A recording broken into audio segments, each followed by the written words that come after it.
So, good day po sa inyong lahat.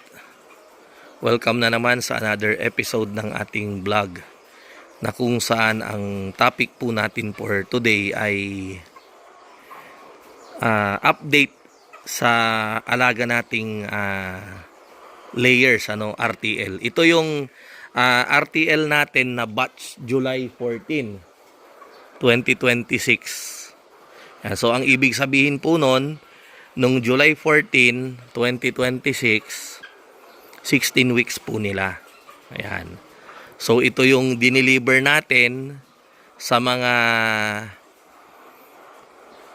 subscriber natin na nagpabook sa batch na to, July 14. Ayan. So, as early as July 4 ata or July 5, nag-deliver na kami. Nag-start na kami mag-deliver.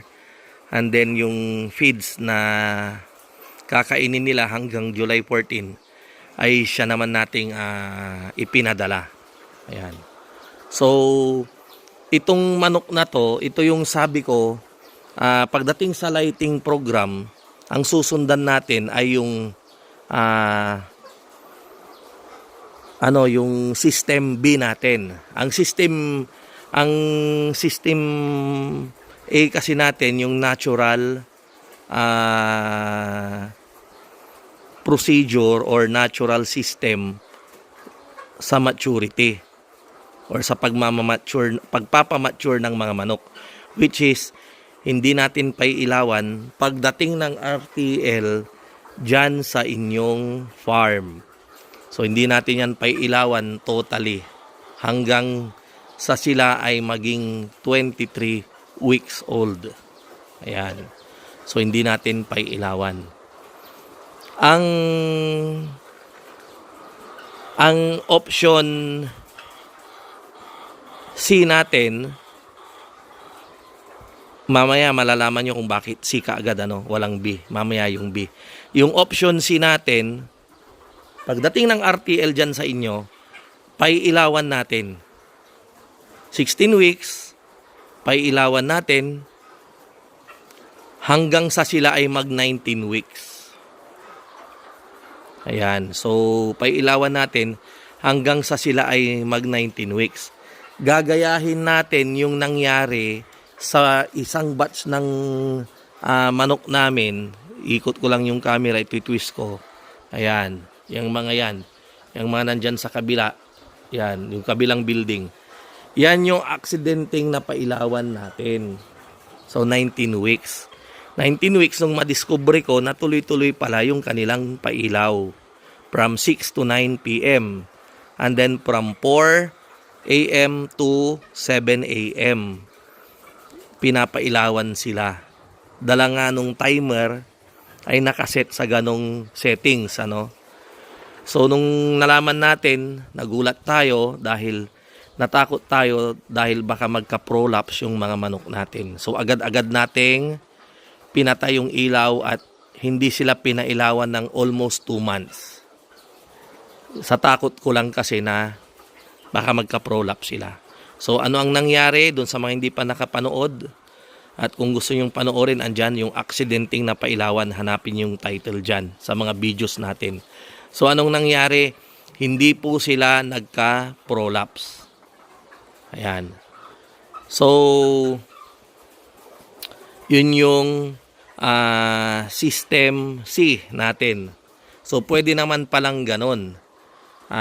Pailawan from 16 weeks to 19 weeks. And then, pagdating ng 19 weeks, patayan sila ng ilaw 1 buwan. And then, after 1 month, at saka natin umpisahan yung pa 30-30 minutes na pagpapailaw natin sa kanila.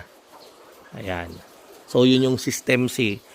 Wala namang nagka-prolapse kasi nga nagpatay tayo ng ilaw.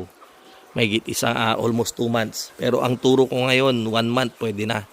1 month na patayan ng ilaw and then start tayo ng pa 30-30 minutes hanggang ma-reach out natin yung 6 to 9 p.m.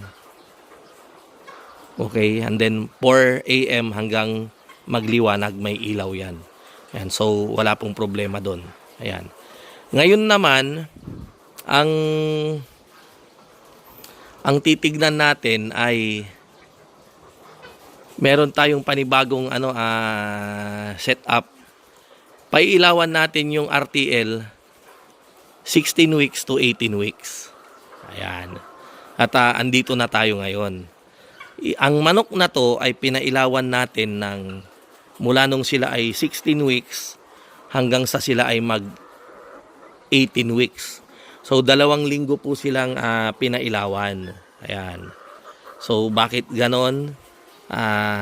Pinailawan natin sila nang sa ganon ay mag-develop na sila, kumain na sila ng gabi, ma-develop na yung kanilang katawan sa kanilang pangingitlog. Yan, for 2 weeks lang po take note, for 2 weeks lang. Nang sa ganon ay yung mga papakita ko sa inyo ngayon. Tignan ninyo ngayon yung kinalabasan niya. Yan. Ang manok pala natin ngayon ay eksaktong 20 weeks na siya, Mark, base doon sa pag-compute natin kanina.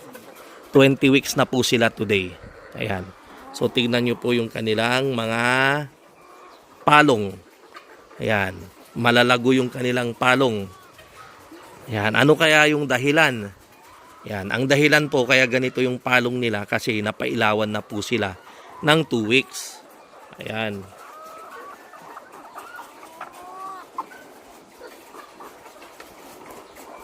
Ayan.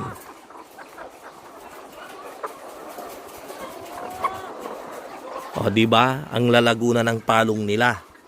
Yan. 20 weeks na sila ngayon. 2 weeks lang silang pinailawan. 16 weeks to 18 weeks may ilaw.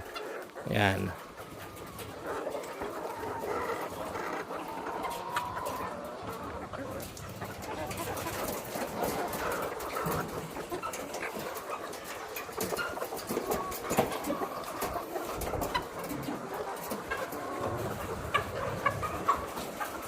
Tapos, meron pa ring maliit yung palong. Yan na yung sinasabi ko. Ayun, Ayun.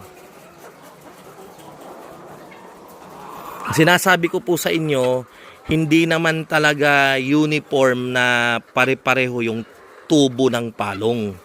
Meron at merong may iwan dyan, yung mga late bloomer. Meron at meron. Ayan. Tapos, ito pa, ito. Ayan Ayan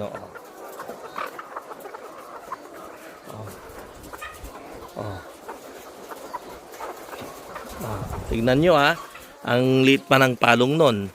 Samantalang napailawan na yan ng 2 weeks. Di ba? 2 weeks dati. Kasi 2 weeks silang pinailawan, 16 to 18 weeks. Tapos, nag-off na ng ilaw, 2 weeks nang walang ilaw. 2 weeks nang hindi sila napapailawan, Mark? Ayan. Ayan. So, ano yung pino-point out ko rito? Pinapakita ko lang sa inyo yung itsura ng manok kapag pinailawan. Kung ano yung epekto talaga ng pagpapailaw. Ayan. And then ito, 20 weeks sila, 4,000 heads. Ilan na yung na-harvest nating itlog ngayon, Mark? Ilang tray na? Hindi, yung ngayong araw lang na to. Ngayong araw? 4 na? Okay. So, pakita natin. Ayan Mali kasi yung pagkakaset ko ng camera. Pasensya na po kayo. Hindi ko po ma-zoom. Naka-video portrait siya. Ayan. So, imagine po, 20 weeks lang, ang itlog na nila, 4 na tray. 4 na tray na po ang napulot ni Mark ngayong araw, ngayong oras. Anong oras na ba, Mark? Alas 12. Alauna na po. Alauna ng hapon. Ayan. Ito, kita nyo naman to. Ayan Kasi po napailawan. Ayan. Ganyan talaga yung epekto ng ilaw sa mga RTL natin. Ayan. So, ngayon, ang pag-uusapan natin, ano yung maganda, di ba? Kasi kung ikukumpara nyo ngayon yung mga RTL ninyo, dahil sigurado ako, ang sinusundan ninyong sistema ay yung system A natin, which is walang pailaw totally. Pagka-deliver sa inyo, walang ilaw. So, anong mangyayari nun? Kapag hindi nyo pinailawan, unang-una aatake yung lamok. Tama Mark, ano? Madilim eh. So yung lamok hindi nakikita ng mga manok. So aatakein niya ng lamok. Kakagatin ng lamok. Kalaunan, magkakaroon sila ng malaria. Kaya, ang pinapayo ko sa inyo, magpainom tayo ng CXD3 rotation. CXD3, pagdating dyan for 3 days, and then pasunod natin enrofloxacin for 3 to 5 days, depende sa gut feel nyo, di ba? And then vitamins, 1 week. After 1 week, balik nyo na naman sa CXD3, 3 days na naman. Kung walang CXD3, Ornistat, or Pyrestat. So, ganun lang, umiikot-ikot lang nang sa ganun, kondisyon yung mga manok nyo. Hindi sila sisipunin, hindi rin sila magkakaroon ng malaria. Ganun po yung pagpapainom. Hindi yung kapag nakita nyo na may sipon na at saka nyo palang painumin, so yun po, mahirap gamutin, matagal gamutin. Lalo na kapag, syempre hindi nyo alam, baguhan kayo. So ano yung gagawin natin? May sipon, anong tawag dito? Wala pang sipon yan, painumin nyo na sila. Wala pang malaria yan, painumin nyo na ng anti-malaria. Ayan. Kahit na hindi nyo pa nga tinignan kung may mga kulay green sila na droppings, ano? So painumin nyo na. Nang sa ganon, kondisyon sila. Kasi nga, walang ilaw eh, di ba? Unlike sa compared sa may pailaw tayo, pag may umaataking lamok, yung manok pwede niyang depensan yung sarili niya. Tutukain niya yung lamok eh. 'Di ba? Kahit papaano. So, yun lang po yung natin diyan. Na-obserbahan natin. Ngayon dito, kung titignan natin, maagang nangitlog yung mga manok. Maaga. Ayan. Sa iba nga 20 weeks. Lalo na nga kapag medyo sinipon, nagkamalarya, talagang yung growth nila mabagal, yung development. Sa iba, lalo na yung mga baguhan, mag-uumpisa pa lang na mangitlog. O baka may 4 pa lang ganyan na nangingitlog. Yan. Pero dito ngayon, sa pinapakita natin, gaya nga ng nasabi ko na earlier, 4 na tray na po yung itlog nila sa within a day. So, bukas, padami na po yan. Ayan. Kasi nga, napailawan. Ngayon, ang titignan naman natin dito, dati-rati kasi, yung sa system natin, 19 weeks na pailawan. Tapos, i-off natin yung ilaw. Ngayon naman, 2 weeks lang na pailaw. Diba? So, 16 to 18. Unlike 16 to 19, medyo mahaba-haba yung pailaw natin. Ito, ginawa lang nating 2 weeks yung pailaw. Ayan. So, dahil sa nag-off tayo, pag hindi tayo nag-off ng ilaw dito, pag yung tuloy-tuloy, ang dami na po. Baka 10 tray na to Mark, or baka 12 na tray. Kaya nga lang, talagang magkaka-prolapse po sila kapag dinerecho natin. Yan. So, part ng experimental natin na hindi tayo masasaktan. Kaya ang tinuturo ko, 2 weeks lang na pailaw. 16 to 18 weeks pailawan natin. Ayan. Nang dahil nga sa pinatayan na ng ilaw to, yung pangingitlog nila Mark, nagmi-minor na eh. 'Di ba? Yung 4 medyo bumabagal na yan eh. Mabagal ng pag-itlog nito. Lalo na kapag sa mga susunod na Kumbaga yung pondo lang nila sa tiyan nila na nauna nilang ginawa nung sila ay pinailawan natin, nilalabas na nila. And then yung production ng maliliit na itlog sa kanilang loob ng katawan ay bumabagal na kasi nga wala na yung ilaw na nag-i-stimulate. Wala na yung ilaw na nag-i-stimulate para sila ay mangitlog. Ayan. So, kumbaga sa sasakyan, binitawan na natin yung silinyador, yung gasolina. Di ba? Pero, ang inuubos na lang niya, kaya pa rin tumatakbo, kaya pa rin nangingitlog Kaya pa rin nangingitlog, kaya pa rin tumatakbo. Kasi yun yung pondo. Pondo nung power nung pag-apak mo dun sa ng sasakyan mo. Mapa ito ay kotse man o ano, kung anong sasakyan man yan, ano. So yun yung pondo niya. Nung hindi mo na pinailawan, dahan-dahan na lang na ano na ilalabas niya yan. And then yung iba naman nagde-develop ulit. Nagde-develop sila ng panibagong itlog na naka-base na sa bagong settings na wala nang pailaw. Ayan. So after 1 month, so may 2 weeks pa kasi 2 weeks lang hindi sila pinapailawan. At saka tayo mag-i-start na magpailaw ulit. Pag nagpailaw tayo, susundan na natin yung pa 30-30 minutes. Weekly, magdadagdag tayo ng pa 30-30 minutes. Hanggang sa sila ay mag-full na nakasindi na yung kanilang ilaw from 6 p.m. to 9 p.m. and then 4 a.m. hanggang sa magliwanag. Ayan. So, yun po yung ano natin. Yan. Ako talaga na talagang tinutukan ko talaga yung ganitong setup natin. Kasi nakakabahala, marami yung nakukonfuse talaga na kapag nakita nila yung palong ng manok, sasabihin nila na bata daw yung manok, di ba? Lalo na pag hindi mo naman kilala yung supplier, di ba? So, talagang nakakabahala kaya gumawa tayo ng ganitong video. Ayan. Papakita ko po sa inyo yung palong ng mga to. Ayan. Tignan nyo Ayan o.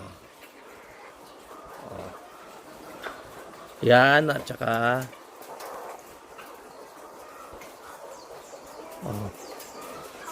samantalang ito kumpara nyo. Yun, maliit. Maliit yung palong. Ito, malaki. Nangitlog na nga yan. Kapag pinakita mo yan dun sa mga, dyan sa Facebook, pinost mo, sasabihin yung mga ganyan, yung ganyan lang. May halo. Diba? May halo, may maliit pang palong. Hindi po ganun yon. Hindi po ganun. Tandaan ninyo, kung yung bangus nga, sabay-sabay naming niload yan sa fish pan, after 6 months, pag hinarvest namin, yung iba, 2 piraso sa 1 kilo na. Yung iba, 3 piraso, 1 kilo. Yung iba, 4. Yan. So, ibig sabihin, hindi pare-pareho yung paglaki nila, hindi sabay-sabay. Ganon din naman yung mangga. Diba? Hindi rin naman sabay-sabay yan na naluluto. Although sabay-sabay naman na namulaklak, sabay-sabay yan na inesprayhan. Diba? Ano pa yung mga katulad yan? Kahit nakakalburo, hindi sabay-sabay ang paluto. Pati daw yung kinakalburo. Sabi ni Mark, hindi sabay-sabay na nahihinog. Ayan. So, ganun din. Ganun. Ayan. So, tignan nyo. Ayan. So, ang key, pailawan. Ngayon, kung gusto nyong, sabi ko nga, naiinip kayo, gusto nyo mangitlog kaagad yung manok ninyo, pailawan ninyo. As long as kondisyon. Walang sipon, walang malaria. Ayan. Kaya ang sabi ko sa inyo palagi, pagdating ng manok nyo dyan, pagka-deliver, painumin na agad sila ng anti-malaria, anti-sipon, and then vitamins as prevention. Diba? Huwag na nating antayin bago bago natin gamutin. Kasi kapag nandyan na yung sipon tas gagamutin mo, talagang wala na. Yung growth kasi aatras syempre papayat yung manok. May stress siya. So, madidelay yung kanyang development. Magre-recover muna siya. And then, pag naka-recover na siya, and then yun, mag-start siyang mangitlog, magumpisang mangitlog or mag-produce ng malilit na itlog sa loob ng kanyang katawan. Ayan. Ayan. So sana I hope na naintindihan or gusto kong malaman kung Tama ba yung sinabi ko rito? Lalo na yung mga nakapag-load na, yung may mga manok na. Ayan. So, comment lang po kayo dyan. Ayan. Doon sa system A natin na 16 weeks walang pailaw hanggang 23 weeks. Isa lang pero yung magagarantiyan ko sa inyo. Isa lang.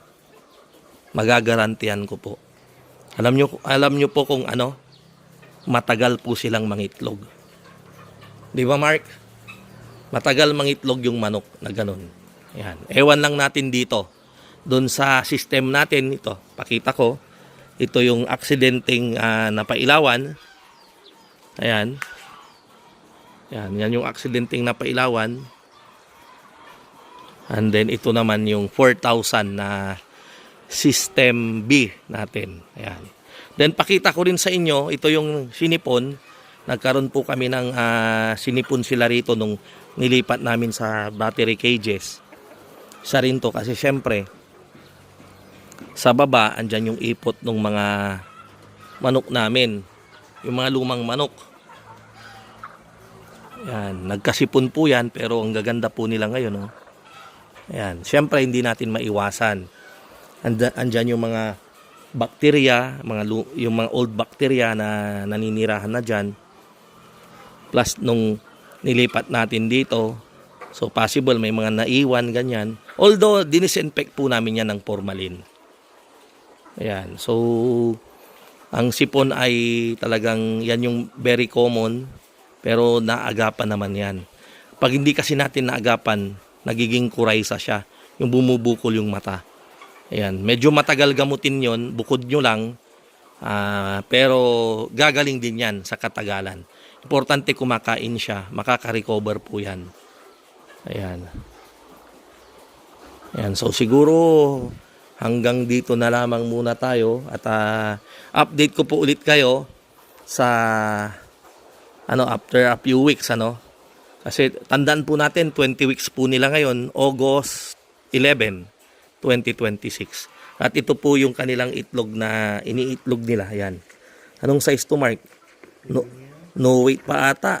No weight pa po, oh. Ang liliit. Ang liliit pa lang, oh. Ang liliit pa lang. Para lang siyang ping-pong ball. Ayan. Ayan po. Ayan si Mark. Yung magaling nating isa sa mga magaling nating farm manager. Siya ngayon yung nag-aalaga nito. Actually, alaga niya to mula nung sisiw hanggang ngayon. Umuwi lang siya ng 1 linggo, nagbakasyon. Pagbalik niya, yung manok namin may sipon. May sipon yung manok niya. Kasi, nasa management din kasi talaga yan. Nasa management and then, hindi rin natin masabi yung panahon, di ba? Tayo nga lang, halimbawa, bumiyahe ka lang, pumunta ka lang ng kung saan man dyan. Di ba? Punta ka ng Baguio, punta ka ng kabilang probinsya. O pag uwi mo, may sipon ka na. Di ba?